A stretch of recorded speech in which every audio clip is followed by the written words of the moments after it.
La Liga team of the season. You're not going to find a better one than mine, so let's get straight into it. Let's start top to bottom. In goal, I don't want to hear about Courtois, Szczesny. The answer is João Garcia. Most goals saved per 90, most goals prevented, third highest save percentage in the league, absolutely.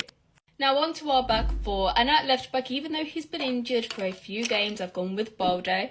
For our first centre-back, I've gone with Inigo Martinez. I think he is set in stone. He's been fantastic for Barcelona. And alongside him, I've gone with Daniel Vivian. I think he's been absolutely excellent this season. And then to top it all off, I've gone with Koundé at right back. I don't think you could pick a better back four in La Liga this season. Now, the midfield is where things get interesting. I think without a shadow of a doubt, Pedri has got to be in there. He's arguably been one of, if not Barcelona's best player this season, and he is in contention for best La Liga player of the season. Moving on, and this is where it gets a little bit tricky, I've gone with Alex Baena right next to him. Now, I know it doesn't look perfect on paper, and Baena is quite attacking, however, I think he has been extraordinary for Villarreal. He has the highest expected assists, created the most chances in La Liga. Hence I said chances, not big chances, that is Lamine Yamal. And then to top it all off, I've gone with Isco at that point because Real Betis would not have functioned without him. Now for our big attacking three, I have gone with Rafinha on that left wing. I think he has been fantastic this season, and I actually think towards the end of the season he has gone under the radar a little bit. Lamine Yamal on the right, it is self-explanatory, the kid is a revolution. And then at striker, I've gone with Kylian Mbappe, and I don't want to hear about Lewandowski or Alvarez. Pichichi, Golden Boot winner, the only player to have 30 GA in La Liga this season, he is getting in. But those are just my thoughts. As always, let me know what you think in the comments down below, and like and follow for more. Forget Real Madrid, Liverpool are creating a super team of their very own and are conducting some very good business indeed.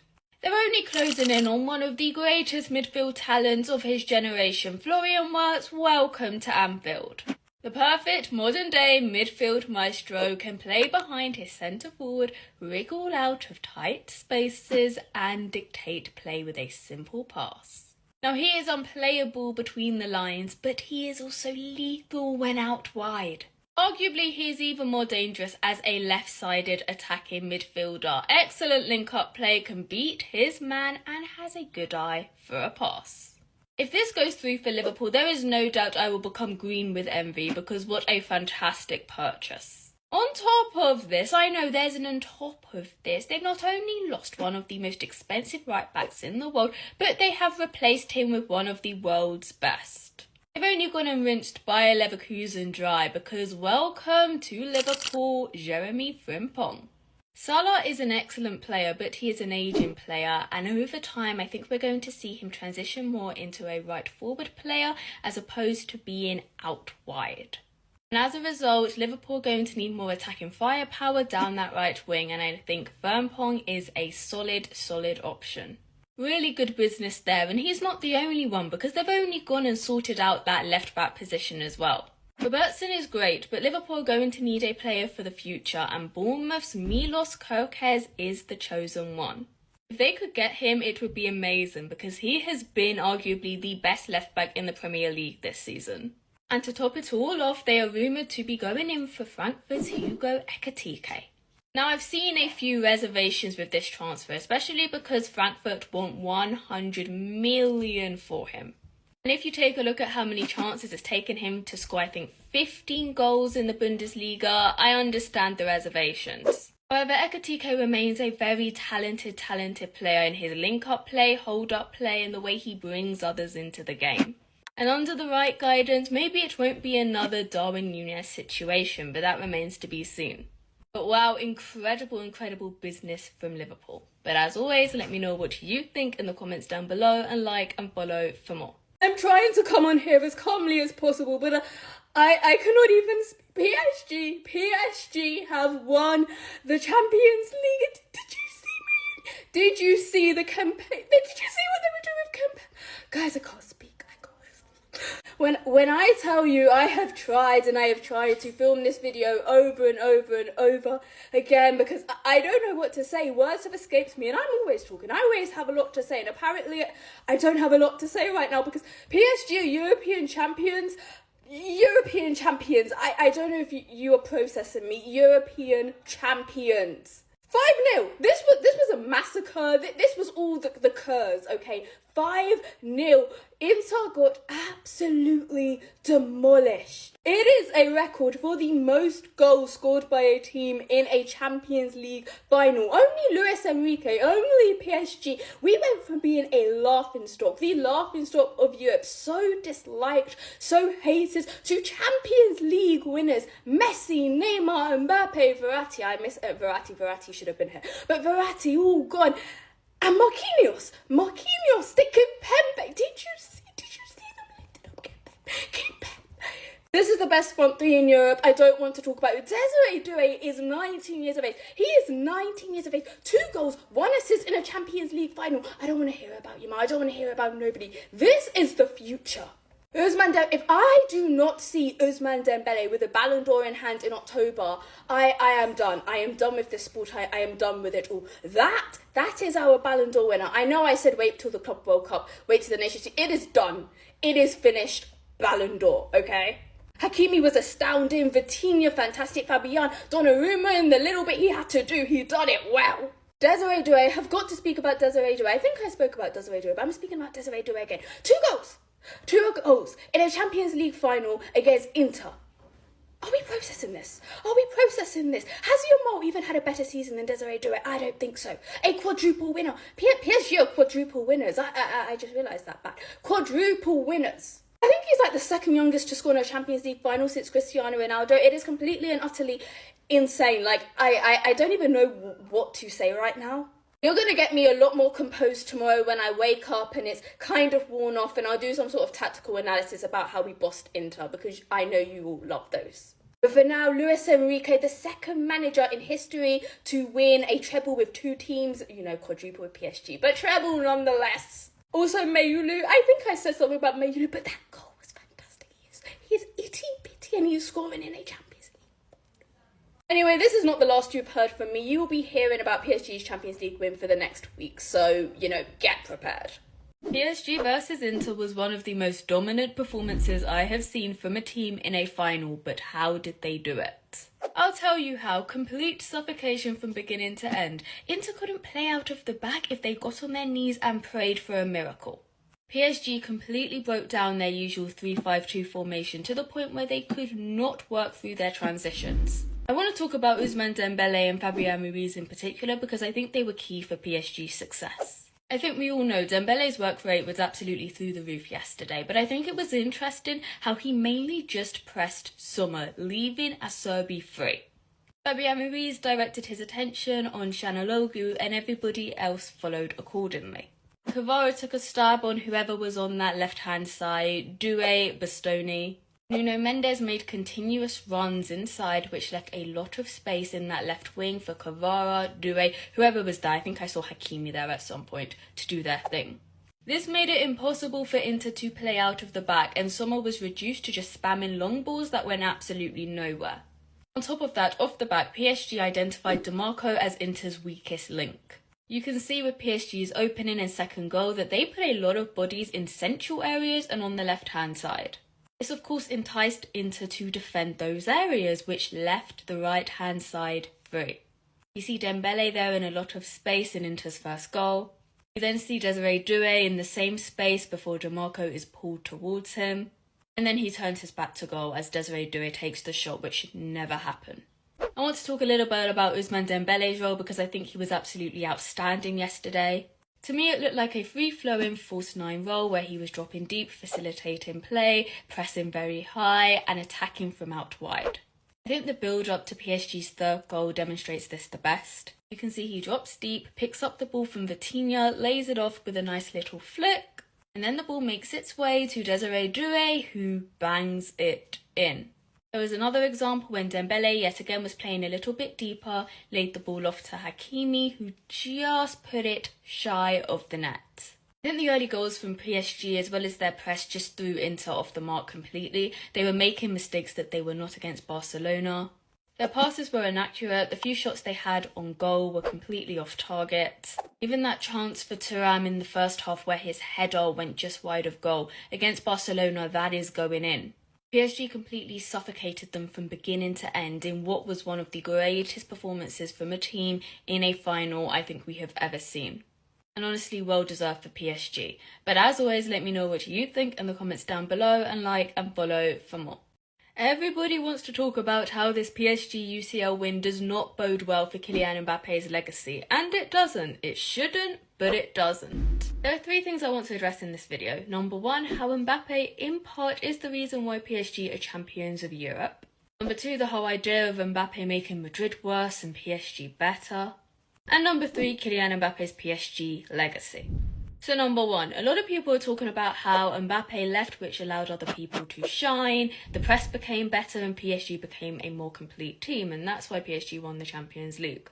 While I think there is some truth to that to a degree, that's not what I want to talk about. I actually want to talk about how this would not have been possible without Kylian Mbappe.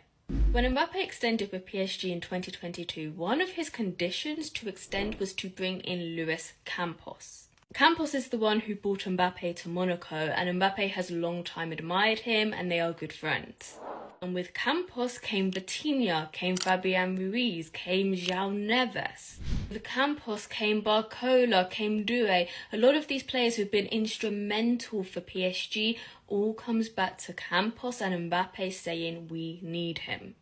If the reports at the time he signed his contract are to be believed, Mbappe was the one that said we need to invest in French talents. He said we need to get rid of the oldies who don't run. And a lot of people at the time hated Mbappe for it. They hated that he brought Campos in. They hated that he was getting rid of these players, this, that and the other. But upon reflection, despite his extension coming with hardships, I think it actually was to the benefit of PSG. Maybe not Mbappe, but PSG. On top of this, I want to address the whole difference between Real Madrid and PSG this season. PSG as a rule were coached better, that goes without saying. In terms of PSG being this ultra-attacking pressing unit, I don't think they would have been as effective, maybe with Mbappe at the helm, because he does not press as much. I think there would have been a way around it, it just wouldn't have been the PSG that we saw against Inter yesterday. But this whole idea about Mbappe making Madrid worse is just ludicrous. I want to put it like this. Imagine if PSG at the start of the season got rid of Vitinha. Vitinha left and they did not find a replacement. If Hakimi got injured at the beginning of the season and we replaced him with Beraldo. Or even someone like Barcola, because Lucas Vazquez is a converted winger. We had Warren Zaire-Emery throughout the season doing centre-back shifts because our centre-backs were consistently injured. Nuno Mendes was out for large parts of the season. And every month there would be 2 or 3 injuries to the attack and the midfield. PSG would not be winning the Champions League if that were the case, so why do you expect Real Madrid to do so? In terms of Mbappe's legacy at PSG, you can't deny that this is a massive stain on his legacy. Do I think it will be that big of a deal in the long run? Probably not. But it remains to be seen. But as always, let me know what you think in the comments down below, and like and follow for more. Lamine Yamal has only gone and dropped one of the coldest quotes of all time to determine whether the Nations League will have any influence whatsoever on the Ballon d'Or. So long story short, when asked whether France versus Spain would have any bearing on the Ballon d'Or, he said that I'm a person who likes to base my vote on the whole season. But that's not even the heavy hitter. Oh no. He then proceeded to say, well, if people want to risk it all on one game, then let's play that game. I must admit that is very, very cold. The interview is actually pretty cool, so I recommend you guys checking it out in your own time, of course. But let's actually talk about what's at hand here. Is the Nations League going to have any bearing on the outcome of the Ballon d'Or? Now, in an ideal world, Lamine Yamal would be completely right. The Ballon d'Or would be based on the entire season, not a couple of games. But practice is not reality, and media narratives do dictate outcomes. The Nation League this season are head-to-heads of some of the best countries in world football right now. And the France-Spain match in particular have the biggest names in world football. You've got Lamine Yamal, Ousmane Dembele, Kylian Mbappe, the list goes on. Lamine Yamal and Ousmane Dembele are currently the front runners for the Ballon d'Or, and they are going head-to-head in a somewhat big international tournament. Yes, in an ideal world, like Lamine Yamal said, this game should not have much bearing on the Ballon d'Or, but we do not live in that world. As I said, you have 2 of the best international teams in the world with the best players in the world going up against one another. Media narratives will be drawn, and this is a game that could shift the tide in favour of Ousmane Dembele or Lamine Yamal. And this might be Lamine Yamal's only chance to snag the Ballon d'Or because the Club World Cup is coming up and he is not a part of it. Now, this tournament has been coined as a Mickey Mouse tournament by many fans, especially those whose teams are not in the Club World Cup. If you do not think that a competition that happens every 4 years with the best teams in the world is not going to have some sort of influence on the Ballon d'Or, I have a bridge to sell you. We could potentially be seeing a matchup of Real Madrid, PSG, Manchester City, PSG, Real Madrid, Atletico Madrid, the list goes on. And you think matches like that are not going to impact the Ballon d'Or? I'm not saying that this will decide it, it is very unlikely to. But it will impact the voting whether fans like it or not. But those are just my thoughts. As always, let me know what you think in the comments down below and like and follow for more. History does not repeat itself, but it does rhyme. And I know Ronaldo bested Ashley Cole in some of their matchups, but you get what I'm trying to say. Because there is always that one winger and there is always that one fullback. And for Lamine Yamal, Nuno Mendes is that fullback. One of the most dominant, actually scratch that, the most dominant performance I have seen from a defender against Lamine Yamal since he debuted. Actually, since Nuno faced him last. He did not have a sniff. He did not have a sniff. And I think that's one of the first times that I have seen Lamine Yamal scared to take his defender on. He barely even attempted to face 1v1 against him, always waiting for the overlap. Sensational, absolutely sensational.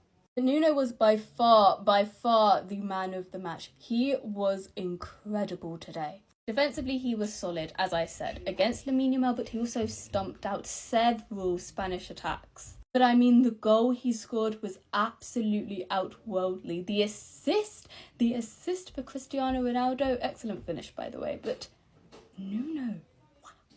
He is such a rare profile because he is world class both offensively and defensively. As I said, man of the match. But oh, seeing Cristiano Ronaldo like this felt good. Honestly, the way he broke down in tears, I think he got onto the floor at some point. You can see just how much this meant to him. And 40 years of age, I think he scored in 8 out of 9 matches in the Nations League. Do not quote me on it. But I mean, a goal in the final, a goal in the semi-final, 40, as I said, 40 years of age. It's phenomenal. It is absolutely phenomenal. As I said, Nuno, that goal, absolutely brilliant. Yeah, I think it was a deserved win for Portugal today. I thought Spain started the game very, very well, but Portugal clawed their way back.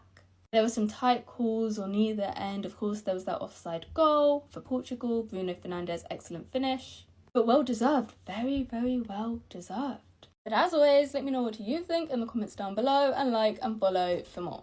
And just like that, Lamine Yamal is leading the Ballon d'Or race once more.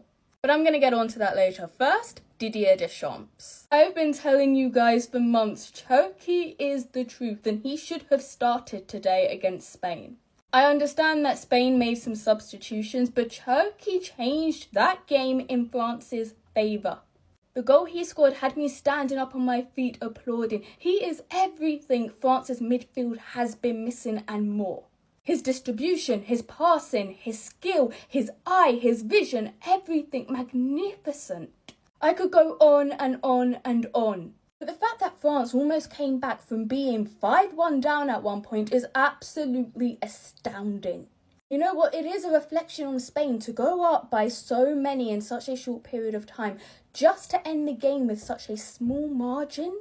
The substitutes played a role for both Spain and France today.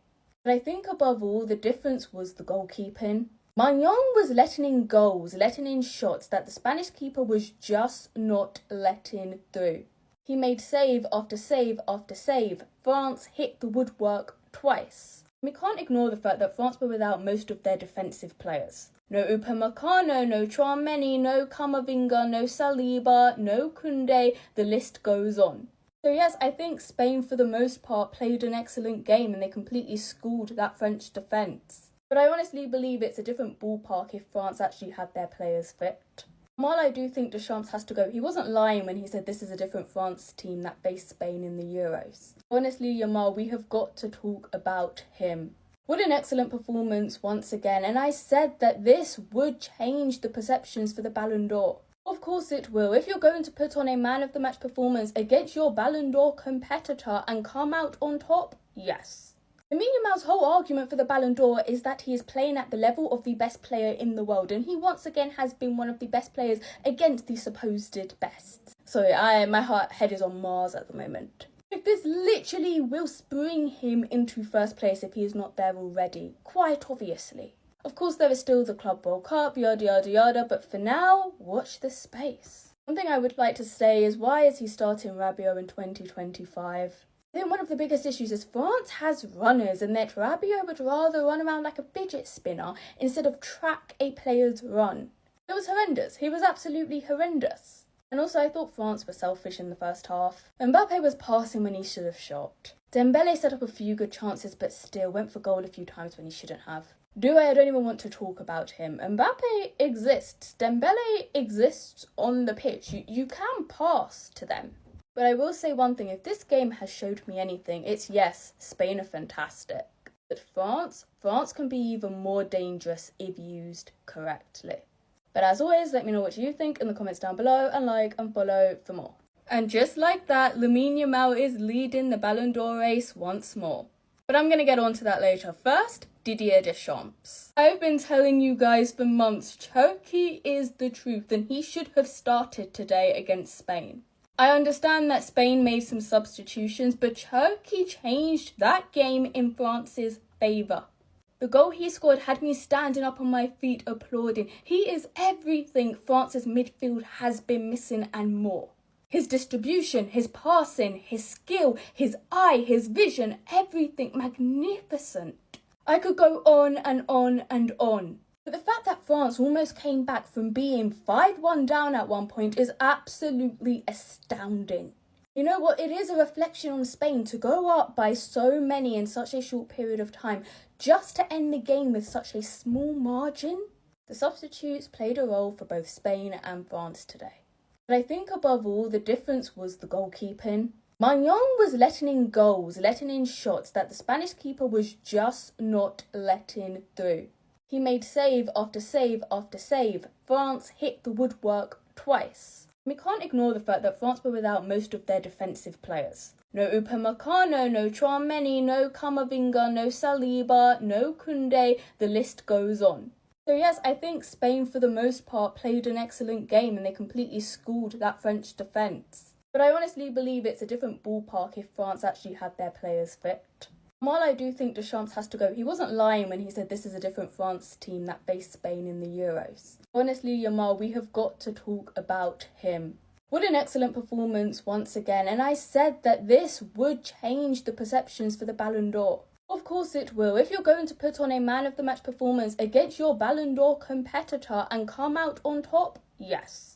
Lamine Yamal's whole argument for the Ballon d'Or is that he is playing at the level of the best player in the world, and he once again has been one of the best players against the supposed best. Sorry, my head is on Mars at the moment. If this literally will spring him into first place if he is not there already, quite obviously. Of course, there is still the Club World Cup, yada yada yada, but for now, watch this space. One thing I would like to say is, why is he starting Rabiot in 2025? I think one of the biggest issues is France has runners, and that Rabiot would rather run around like a fidget spinner instead of track a player's run. It was horrendous. He was absolutely horrendous. And also, I thought France were selfish in the first half. Mbappe was passing when he should have shot. Dembele set up a few good chances, but still went for goal a few times when he shouldn't have. I don't even want to talk about him. Mbappe exists. Dembele exists on the pitch. You can pass to them. But I will say one thing. If this game has showed me anything, it's yes, Spain are fantastic. But France can be even more dangerous if used correctly. But as always, let me know what you think in the comments down below, and like and follow for more. The Ronaldification of Kylian Mbappe needs to be stopped, because what is this? You genuinely think Mbappe is more talented than Cherki?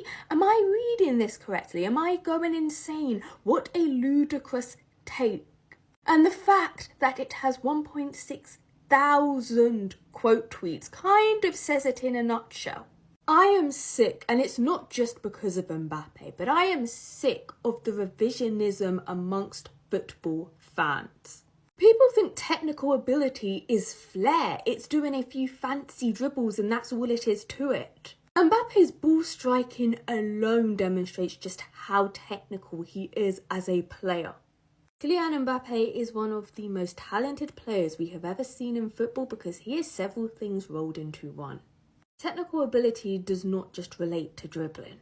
Although Kylian Mbappe for years has shown a good level of dribbling quality.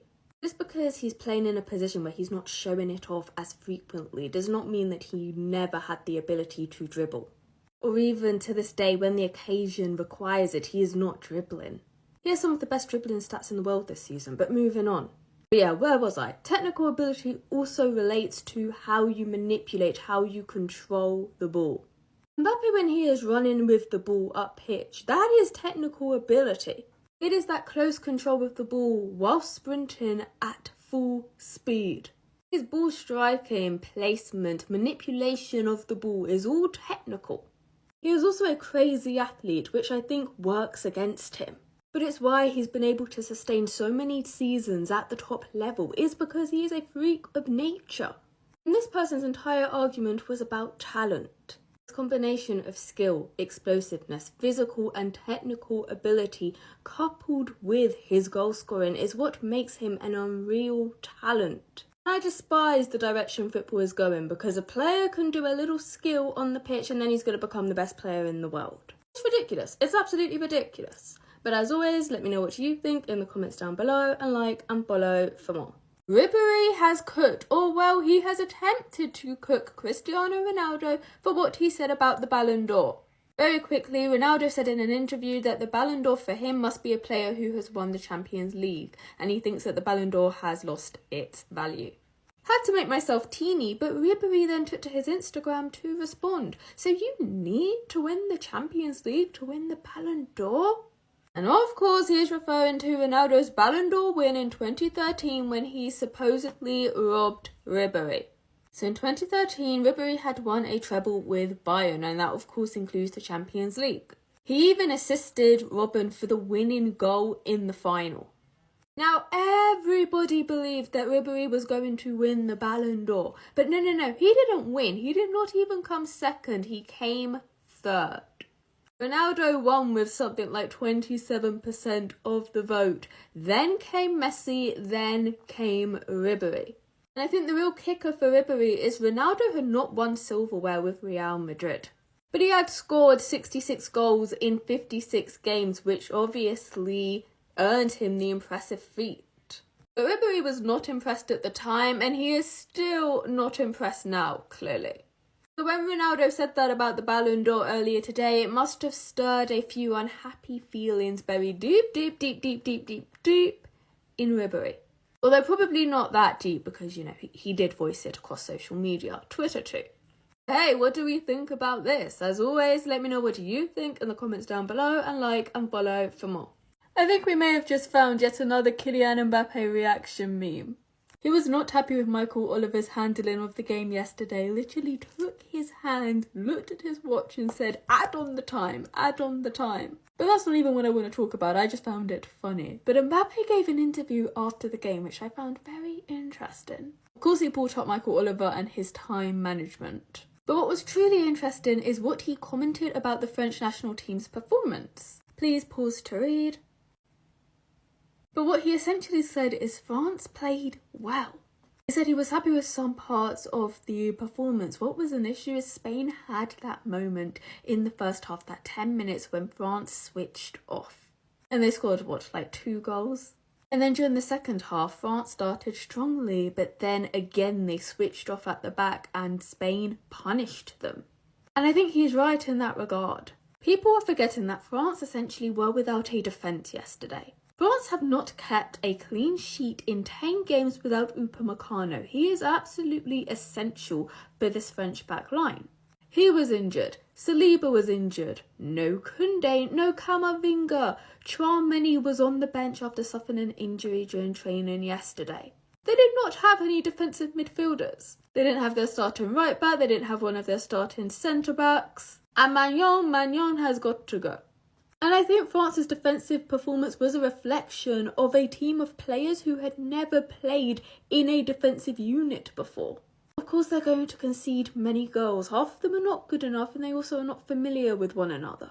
And you're coming up against one of the best national attacks in the world. But I also think Deschamps made a mistake in not starting Turkey. He is the answer to a lot of France's problems in the build-up. He's going to make it a lot easier for them to get on the ball, build attacks and score goals. He was the best player on the pitch for the last 30 minutes. I will not hear otherwise. And in my opinion, Deschamps either needs to adapt or he needs to leave before the World Cup. Because France, for me, have the best international squad that there is. And it is being absolutely wasted by Deschamps starting Rabiot in the midfield. Something needs to change and it's gotta change now.